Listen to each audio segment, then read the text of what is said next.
महाराज की,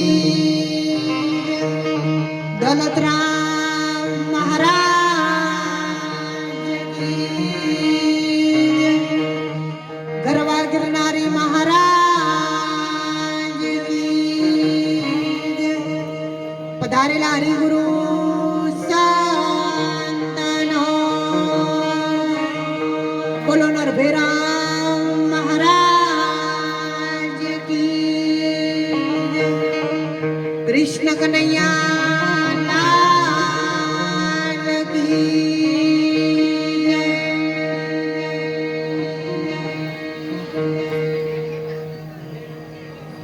આજના પ્રસંગમાં આસન પર બિરાજમાન પરમ પૂજ્ય વંદનીય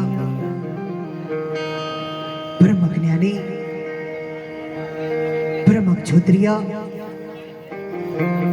જેમને જબરજસ્ત કોરોનાની મહામારીમાં વિશ્વ લેવલે એવડો પ્રભાવ કર્યો છે અને હમણાં જ 1 મહિના પહેલા જેમને મુંબઈ ખાતે ગ્લોબલ એવોર્ડ પ્રાપ્ત કર્યો છે એવા વંદનીય સંત શ્રી દૌલતરામ બાપુને તાળીઓના ગડગડાટથી વધાવી લઈએ। એવા જ આપણે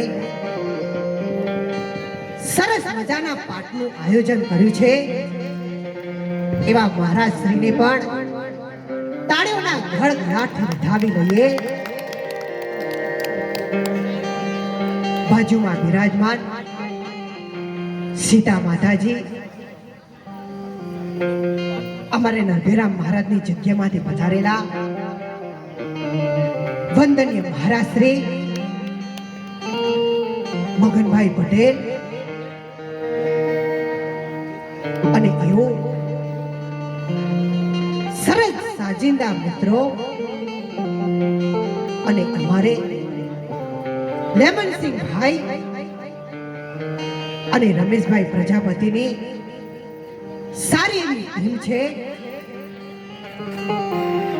અને આજનો પ્રસંગ તો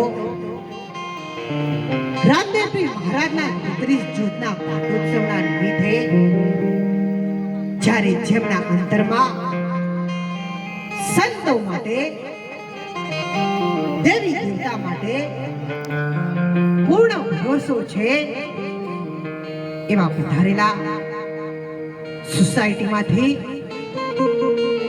બહેન દીકરીઓને અને વડીલોના ચરણોમાં વિશ્વ ભારતીના લાખો વાર વંદન અને નમસ્કાર છે।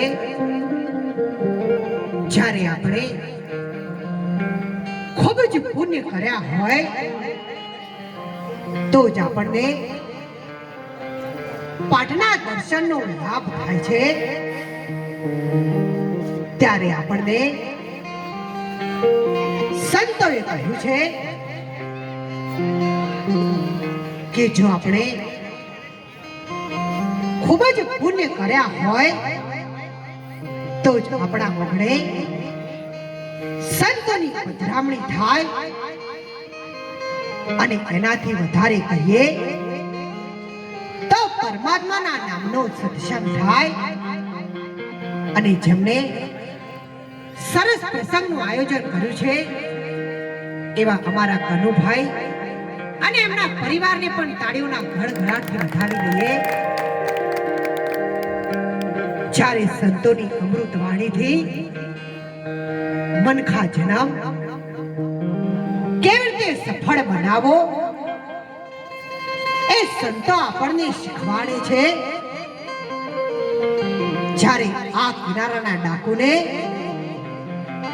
સામા કિનારે પહોંચતા પહોંચતા કોઈ પીર કરીને પૂજાવે તો ભારતના સંતો પૂજાવી શકે છે। અને જ્યારે આજે તો રામદેવપીર મહારાજનો પ્રસંગ છે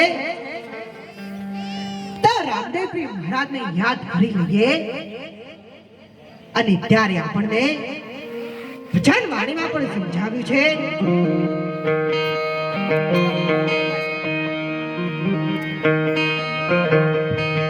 હે મારા